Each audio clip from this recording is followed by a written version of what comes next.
तो आज के इस वीडियो में मैं डिस्कस करूंगा तत्वों का आवर्त वर्गीकरण से संबंधित एमसीक्यू। ठीक है, तो आइए देर न करते हुए डायरेक्ट क्वेश्चन की ओर बढ़िए। और फर्स्ट क्वेश्चन आपके स्क्रीन पर ये रहा। बट क्वेश्चन सोल्व करने से पहले आपसे मेरी छोटी सी रिक्वेस्ट है कि आप मेरे चैनल पर नए हो तो चैनल को सब्सक्राइब कर लेना, ठीक है, क्योंकि मैं पूरे लुसेंट ऑब्जेक्टिव का सोल्यूशन कराने वाला हूँ।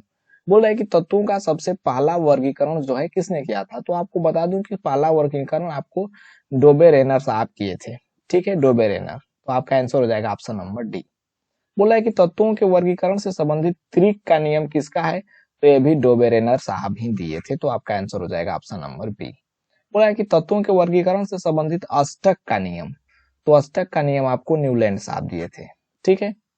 बोला है कि यदि आवर्त तत्वों को बढ़ते परमाणु भारों के क्रम लिखा जाए तो हर आठवां तत्व अपने पहले तत्वों के समान गुण वाला होता है। यह नियम किसका है, तो यह नियम भी आपको न्यूलैंड का ही नियम है, क्योंकि तत्वों के जब बढ़ते परमाणु भारों को क्रम में लिखा जाएगा तो पहला तत्व का जो रासायनिक गुण होगा या फिर केमिकल प्रॉपर्टी या फिजिकल प्रॉपर्टी वो आठवां तत्व से मिलेगा। तो ये आपको न्यूलैंड साहब ही किए थे, न्यूलैंड ने ही कहा था। ठीक है, नेक्स्ट।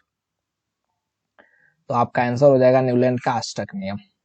बोला है तत्वों के भौतिक और रासायनिक गुण उनके परमाणु भारों के आवर्त फलन होते हैं। यह नियम किसने प्रतिपादित किया था, तो ये नियम आपको मेडलिप साहब ने। ठीक। बोला है मेडलिप के अनुसार तत्वों का गुण आवर्ती फलन होते हैं, तो किसके भाई, तो परमाणु भार के। ठीक है, परमाणु भार के। बोला है किस वैज्ञानिक ने सर्वप्रथम आवर्त सारणी का निर्माण किया था, तो आवर्त सारणी को सबसे पहले बनाए थे आपको मेडलिप साहब ने। ठीक है, तो आपका आंसर हो जाएगा ऑप्शन नंबर डी। बोला है कि आधुनिक आवर्त नियम का प्रतिपादन किसने किया, तो आधुनिक आवर्त जब बोलेगा तो आधुनिक आवर्त का मोसले साहब ने किया था, मोसले साहब ने। ठीक। बोला है कि मेडलिप की आवर्त सारणी में तत्वों के वर्गीकरण का आधार था, तो परमाणु द्रव्यमान के आधार पर बांटे थे। ठीक है, तो आपका आंसर हो जाएगा ऑप्शन नंबर ए। बोला है कि आधुनिक आवर्त सारणी में तत्वों का वर्गीकरण का आधार है, तो ये मोसले साहब ने परमाणु संख्या पर बनाया है आधारित, तो ये हो जाएगा आपका परमाणु संख्या। मेडलिप का बोलेगा तो परमाणु भार, अगर मोसले का बोलेगा तो परमाणु संख्या। ठीक है।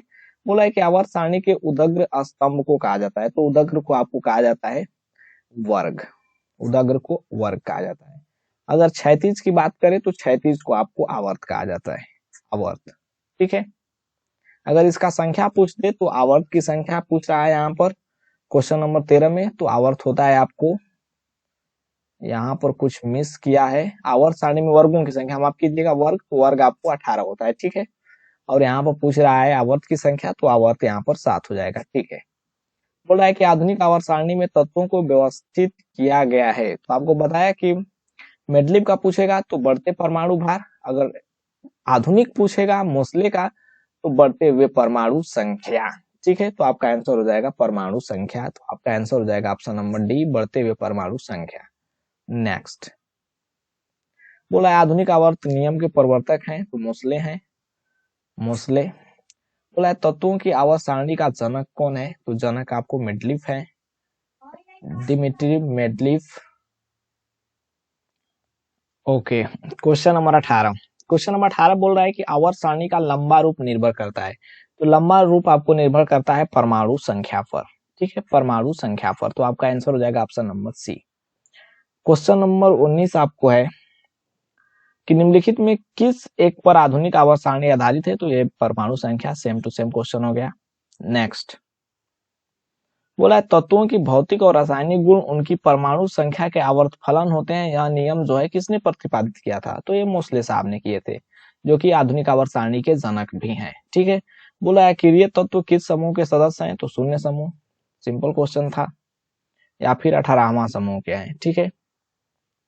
बोला है क्षार धातुओं को आवर्त सारणी के किस समूह में रखा गया है, क्षार को, तो क्षार को आपको 1A में रखा गया है, 1A में। ठीक है। अगर बोले आपको कि किस समूह तत्व के तत्व को, किस समूह के तत्व को सिक्का धातु कहा जाता है, तो सिक्का धातु आपको कहा जाता है 1B को। ठीक है, तो आपका आंसर हो जाएगा ऑप्शन नंबर बी। नेक्स्ट। बोला है शून्य समूह में रखे गए किस तत्व के नाम से जाने जाते हैं, तो शून्य तत्व में जो रखा गया है उसको निष्क्रिय गैस कहा जाता है, तो इसको निष्क्रिय तत्व कह सकते हैं। ठीक है। बोला है आवर्त सारणी में दो तत्वों का नाम फ्रांस के नाम पर है, उसमें से एक तो फ्रांसियम है, एक फ्रांसियम है, दूसरा कौन है? तो दूसरा आपको फर्मियम है। ठीक है, ये अब सही है दोनों।